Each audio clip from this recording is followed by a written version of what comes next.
सभी को मेरा हर हर महादेव। माँ गंगे। इन दोनों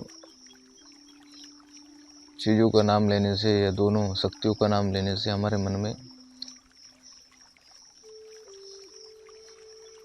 उन विचारधाराओं का जन्म होता है जिससे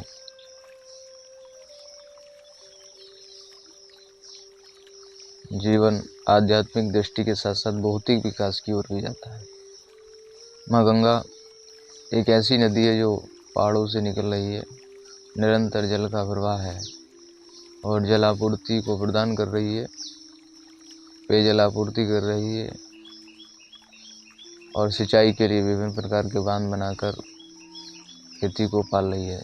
तो सर्वोपरि भौतिक विकास तो ये हो जाता है और आध्यात्मिक विकास ही आदि काल से ही यानी प्राचीन काल से ही गंगा का योगदान इस धरा पर बड़े सूक्ष्म रूप से और स्थूल रूप से दोनों रूप से रहा है। तर्पण करने का कार्य, शीतलता प्रदान करने का कार्य, भूमिगत जल को बनाए रखने का कार्य माँ गंगा करती है। तो माँ गंगा को बार बार नमन, सत प्रणाम। और महादेव ऐसी विचारधारा है जिसमें एक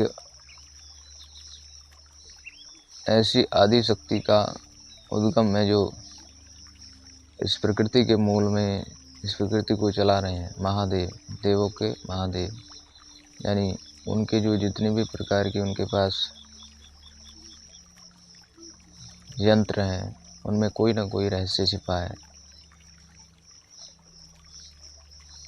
उनके जितने भी शरीर पे स्वास्तिक बने हैं या उनको सजाया गया है त्रिशूल से, सांप से या फिर डमरू से और विभिन्न तरह की जो चीज़ें उनके शरीर पर मिलती है, उनका कोई ना कोई मकसद या मैसेज देना उनका स्वरूप है। त्रिशूल से हमें 3 नाड़ियों का बोध होता है। डमरू एक संतुलन है, बीच में बैलेंस को बनाने का काम डमरू करता है और वेश धारण करने की उनमें क्षमता है कि कैसी भी परिस्थिति हो उसको सहन करने की शक्ति भी उनमें है। तो आज मैं बात करता हूँ कि हमारे जो भारत में है वो 2 तरह की विचारधारा प्रचलित है, एक नास्तिक और एक आस्तिक, यानी वामपंथी और एक होता है आध्यात्मिक। तो 2 तरह की विचारधारा भारत में प्रचलित है। तो उस विषय में मैं आज आपको इस वीडियो के माध्यम से बता रहा हूँ और सनातन को दर्शन रूप में दिखाने का कार्य कर रहा हूँ। तो आप सभी मेरा सहयोग करें और चैनल को अधिक बढ़ाएं। आस्तिक तथा नास्तिक विचारधारा। वेदों को मान्यता देने वाली विचारधारा आस्तिक कहलाती है। जो वेदों को मान्यता देती है वो आस्तिक कहलाती है। इसमें भगवान का ऐसा संविधान है जो भगवान ने दिव्य शक्ति के रूप में अवतरण लेकर इस विचारधारा को जन्म दिया, वेदों के रूप में, पुस्तकों के रूप में, धार्मिक ग्रंथों के रूप में। तो उसको हम बोलते हैं नास्तिक नहीं आस्तिक विचारधारा। और वेदों का खंडन करने वाली जो धारणा है उसको नास्तिक बोलते हैं। जो वेदों के विपरीत है, वेदों का विरोध करती है, कर्म को मानती है, कर्म को सर्वोपरि जो विचारधारा मानती है उसको हम नास्तिक विचारधारा कहते हैं। जो सूक्ष्म चीज़ों को नहीं मानती है तो उसको हम नास्तिक कहते हैं। इस प्रकार अवधारणा के अनुसार षड दर्शन आस्तिक माने जाते हैं। जो षड दर्शन हुए हमारे श्रुति कल्पना युक्त छंद, ये सब जो छंद यानी षड दर्शन हुए, व्याकरण, ये सब जो छंद हुए ये क्या है, आस्तिक हैं। क्यों? क्योंकि ये वेदों से प्रामाणिकता को स्वीकार करते हैं और अपनी अपनी विशेष शैली में वैदिक ज्ञान पर आधारित हैं। दूसरी ओर बौद्ध धर्म, जैन धर्म और चारवाक दर्शन नास्तिक कहलाते हैं क्योंकि वे वेदों पर आधारित नहीं हैं।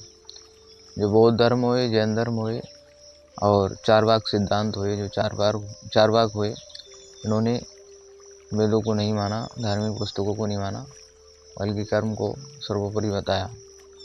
तो ये वामपंथी के स्वरूप को भी कह सकते हैं और आत्मा के जन्म पर भी इन्होंने नकार दिया।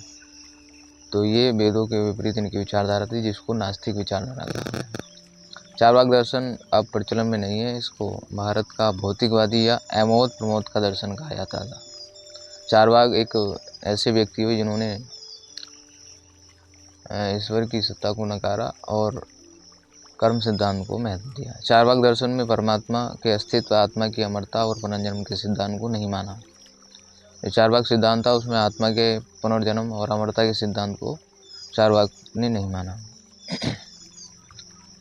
तथा धर्म को पथभ्रष्ट करने वाला और एक रोग माना गया, यानी जो धर्म को पथभ्रष्ट से, यानी धर्म को ऐसा कहा कि ये पथ से भ्रष्ट करने वाला एक रोग है। इस विचारधारा के अनुसार वेद पूजनीय नहीं है, यानी जो इन्होंने चार्वाक ने अपनी विचारधारा को कहा, इसके अनुसार वेद पूजनीय नहीं बताए। अब ये सोचिए वेद पूजनीय क्यों नहीं, क्योंकि जो संतुलन चीज़ें देती हैं, जो भगवान रूपी डर को पैदा करती हैं। अगर भगवान रूपी डर आदमी में ना हो तो मनुष्य हिंसा को जन्म देता रहेगा निरंतर और उसमें पाप अत्याचार करता रहेगा। तो सूक्ष्म रूप से परमात्मा का डर होना बहुत ज़रूरी है, प्रकृति का डर होना बहुत ज़रूरी है। इनका अपना सिद्धांत था, इनका अपना निजी जीवन था, लेकिन संपूर्ण प्रकृति को चलाने के लिए ईश्वर रूपी अगर भय नहीं होगा तो ये प्रकृति चल नहीं पाएगी। लोगों में भय नहीं होगा, लोग एक दूसरे से डरेंगे नहीं, ईश्वर को मानेंगे नहीं, तो इससे अराजकता आ सकती है। तो ये कहीं ना कहीं कुछ हद तक तो अपने निजी जीवन में सही है, लेकिन सार्वजनिक रूप से प्रकृति के लिए शोभनीय नहीं, क्योंकि हर चीज़ पूजनीय है प्रकृति की और ये संतुलन बनाती है। इसमें कर्मफल के अनुसार दंड, पुरस्कार या स्वर्ग नरक की धारणा में विश्वास नहीं। इसमें कर्मकांड तथा यज्ञ, बलि आदि का खंडन किया गया। जो चार्वाक सिद्धांत दिया इसमें खंडन, यज्ञ और बलि आदि का खंडन किया। बलि का खंडन तो बढ़िया है, लेकिन बलि को नकारना भी चाहिए। बलि प्रथा तो खैर गलत थी, कुछ चीज़ें जो स्वच्छंद चलाई गई वो गलत थी, उनका वेदों में जिक्र नहीं था बलियों का।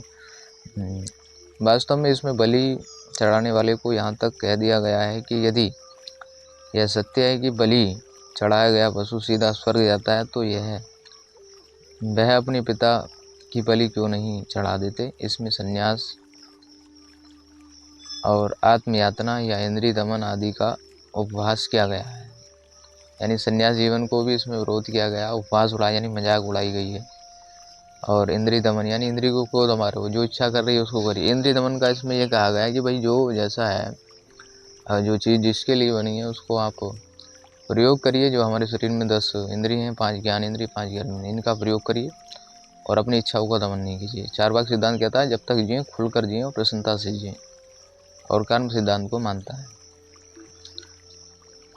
इसमें पारंपरिक रूप से मान्य धर्म, अर्थ, काम, मोक्ष, जीवन के 4 उद्देश्यों में से धर्म तथा मोक्ष 2 उद्देश्यों को अस्वीकार कर दिया गया है। जो ये 4 प्रकार के इसमें पुरुषार्थ हैं, धर्म, अर्थ, काम, मोक्ष, तो इसमें 2 प्रकार के पुरुषार्थ को नकार दिया गया है, मना कर दिया है कि ये इनकी कोई मान्यता नहीं। धर्म और मोक्ष कि धर्म होता ही नहीं, न मोक्ष होता है।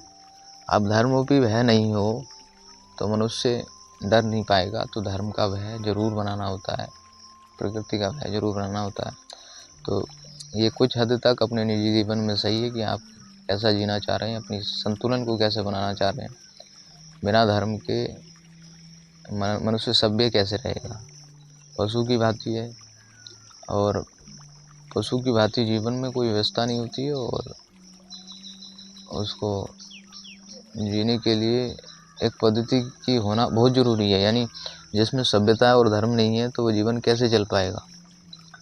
तो ये कुछ हद तक चीज़ें उनके लिए सही थी चार्वाक के, लेकिन वो यानी सार्वजनिक रूप से लागू नहीं होती है, अस्वीकार कर दिया गया। और दूसरे 2 उद्देश्य अर्थ अर्थात धनोपार्जन यानी धन का उपार्जन, अर्थ, और काम अर्थात सांसारिक कामनाओं विशेषकर वासना पूर्ति को स्वीकार किया गया है कि जितनी भी वासनाएं उनको पूर्ण करा जाए। अब वासनाओं के भी 2 प्रकार हैं, एक नैतिक वासना है, एक अनैतिक है। और तो मनुष्य जब अनैतिक वासनाओं को स्वीकार करेगा तो उसमें जान भी जा सकती है, या फिर अकाल शरीर छूट सकता है, जिसके कारण विभिन्न यातनाएं प्रेत योनि में हैं। उसके बाद जो शरीर प्रेत योनि को भोगता है, उसके बाद जन्म पाता है, क्योंकि ये भौतिक शरीर सूक्ष्म शरीर में यानी प्रेत योनि में परिणित हो जाता है, स्थूल शरीर छूट जाता है। यदि हमने अनैतिक कार्य करते हैं और मन को खुला छोड़ते हैं, वासनाओं में बखेरते हैं तो ये हमको मौत तक जरूर ले जाएगा। तो ये बात कुछ हद तक सही है, लेकिन कुछ हद तक गलत है। नैतिक वासनाओं को पूरा किया जाए जिससे मन तृप्त हो और भगवान में लगे। 16 संस्कार से गुजरने का मतलब है कि अपने मन को तृप्त कर लेना और भगवान की ओर अग्रसर करना। क्योंकि मन जब इंद्रियों का वेग रहता है तो आदमी का मन मानता नहीं जब तक उन चीज़ों को कर नहीं लेता। कर्म रूप से ही उपदेशों से मन नहीं मानता, जब तक उन कर्मों को नहीं करता है तब तक तर्पण नहीं होता है। तो वासनाओं की पूर्ति इन्होंने तो खुला कह दिया कि जो भी इच्छा करे वो करिए, ऐसा करने से अराजकता आ सकती है। इसलिए इनका सिद्धांत कुछ हद तक चला और बाद में अब नहीं चलता है। कुछ देशों में चल रहा है जिसके कारण वहाँ की व्यवस्था में वासनाएं हैं, लेकिन वहाँ भी एक व्यवस्था है और कोई ना कोई शक्ति को मानते हैं, पराशक्ति को मानते हैं। चाहे वो भारतीय शक्ति ना हो, लेकिन उनके हिसाब से कोई ना कोई पराशक्ति, चाहे वो प्रकृति के रूप में शक्ति हो, कोई ना कोई शक्ति को विदेशी लोग भी मानते हैं। और भारत की जो पावन धरा है उसके देवों की शक्ति तो अंतर्राष्ट्रीय है एवं यहाँ भारत के विचारधारा को विदेश में भी माना जाता है, कुछ देशों में माना जाता है। कुछ में चारवाक सिद्धांत हैं, कुछ में भामापंथी हैं। तो ये सब है, लेकिन वहाँ कोई ना कोई शक्ति है जिसको नाम देकर वो लोग व्यवस्था में चलते हैं और धर्म पूर्वक जीवन को उपार्जित करते हैं। इसका मुख्य सिद्धांत है हाथ में आई कौड़ी एक खोटे सोने के सिक्के से बेहतर है। कि खोटी आई जो सोने के सिक्के हैं उसमें उससे भी बेहतर है एक आई खोटी मिल जाए। इस दर्शन में बौद्ध धर्म की सांसारिक कष्टों की पूर्व धारणा का विरोध है। इसका प्रसिद्ध नारा है, यदि आपको ऋण लेना पड़े तो भी घी लेकर पियो, अर्थात सुख से रहो।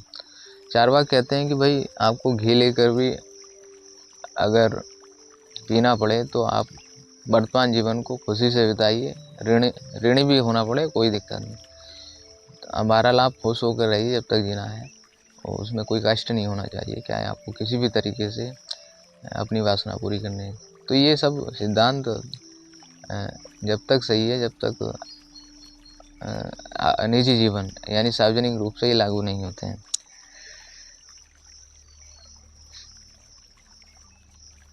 फिर कहा यावत जीवत सुखम जीवत ऋणम कृत्वा घृत पीवत।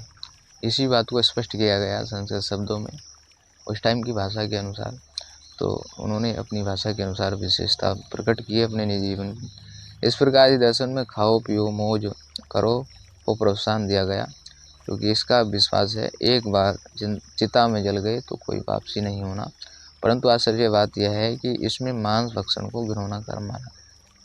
इसमें भी मांस को खाना वर्जित कहा गया कि प्रकृति की जितनी चीज़ें हैं उनको आप खाइए, लेकिन मांस को मत खाइए। बलि प्रथा का विरोध किया गया है।